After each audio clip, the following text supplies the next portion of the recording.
mga ka-OFW, at sa mga sumusubaybay sa aking channel. Magandang araw po. Nandito po ako ngayon sa Shimizu Campsite, kung saan dinadala ang mga malalaking bato na may kasamang mga buhangin.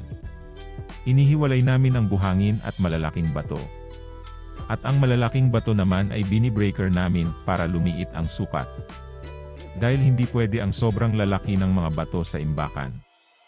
Dito ay makikita nyo kung paano ko binibreaker ang mga malalaking bato bago ikarga sa mga truck. Kasama ko ang isa nating kababayan na si Danny Manzano. Siya ang nagluluding sa mga truck ng mga materyales pagkatapos kong mabreaker ang mga malalaking bato. Pero bago po ang lahat ay humihingi po ako ng tulong sa inyo, na sana ay paki-like nyo naman ang aking channel, at malaking tulong na po yon. Makikita nyo sa video na nakahiwalay ang mga malalaking bato, at yon medyo maliliit. Sobrang titigas po ng mga batong yan, pero nakikita nyo na kontrolado naming ang paglapag ng mga equipment sa bato. Kailangan ay hindi sasayad sa flooring upang hindi masira ang lapag o flooring ng campsite. Sa mga on-process ang mga visa na pareho ng aking kategory, ay ganito po ang paraan ng pagluluding sa truck, at kung gaano karami ang dapat nyong ikarga. Sa pagluluding sa mga truck ng mga bato ay mangyaring dahan lang ang pagbitaw sa truck ng mga batong na breaker, na may kasamang lupa. Dahil kung hindi magdahan-dahan sa pagkarga ay masisira ang truck at magagalit ang driver. Hangat maaari ay iwasan ang malaglagan ng bato ang saiding ng mga truck sa pagloading. Dahil kapag tinamaan ng bato ang saiding ng truck, at nagasgasan ang pintura, o nayupi, ay maaari itong ireklamo ng driver sa kumpanya, at may posibilidad na pagmultahin o pagbabayarin sa pagpapaayos ng truck. At alam nyo na kapag ang driver ng truck ay nagreklamo sa kumpanya, ay ipapatawag ang operator ng equipment, at pagagalitan o pagsasabihan. Oh my God!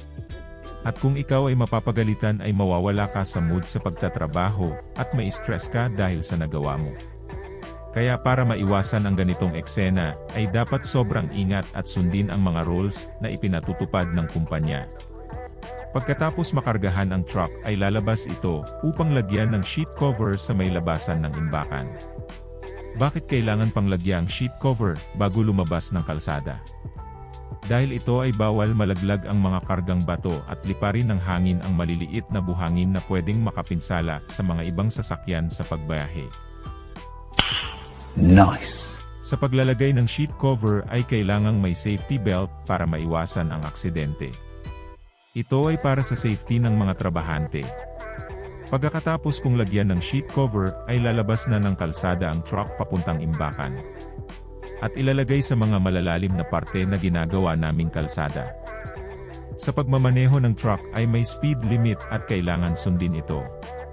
Pagdating sa imbakan ay kailangan tanggalin ang cover sheet para maibuhos sa imbakan ang mga kargang bato, buhangin na hinahakot.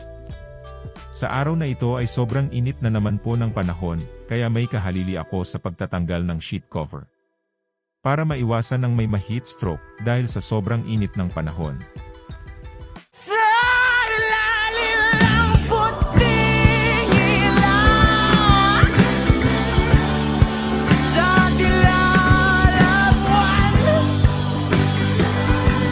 Back to reality po tayo. Baka lumipad tayo sa buwan ng di oras. Ibang klase po ang init dito sa Japan.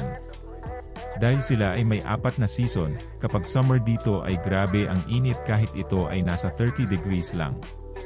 Marami ang nahi-heat stroke. Sumisingaw kasi ang init sa ilalim ng lupa. Parang na-steam ang lupa, dahil malamig ang ilalim, kaya pag sumingaw ay grabe ang init. Pero sa atin ay normal na ang 30 degrees na temperature ng panahon. Dahil dalawa lang ang klima sa atin, tag-araw at tag-ulan. Kanina ay nakita niyong nilagyan ko ng cover sheet ang mga truck bago bumiyahe. At nakita niyo akong bumiyahe sa sasakyan papunta dito sa imbakan. Ngayon naman ay nakita niyong tinanggal ko ang cover sheet para maibuhos nila sa imbakan. Hindi po madali ang aking trabaho. Marami ang mga sumusuko dahil sa pagod. Pero ako ay may pangarap pa para sa aking mga anak, kaya kahit anong pagod at hirap ay tinitiis ko. Aray! Aray! Naku!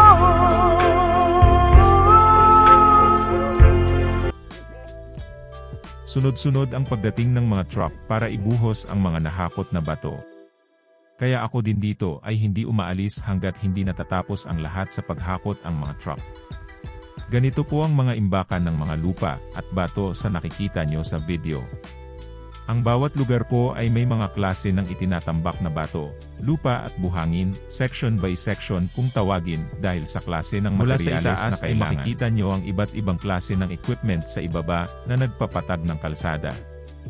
Para lang silang mga laruan na naglalaro sa ibaba kung titingnan sa itaas. Pero sila ay ang mga professional na heavy equipment operator nating mga kababayan. Ang galing! Ang galing! Sana po ay nagustuhan nyo ang aking video sa ngayon. At hihingi na rin po ako ng konting tulong sa inyo na paki-subscribe nyo ang aking channel para makatulong at makagawa pa ako ng maraming video. Maraming salamat po.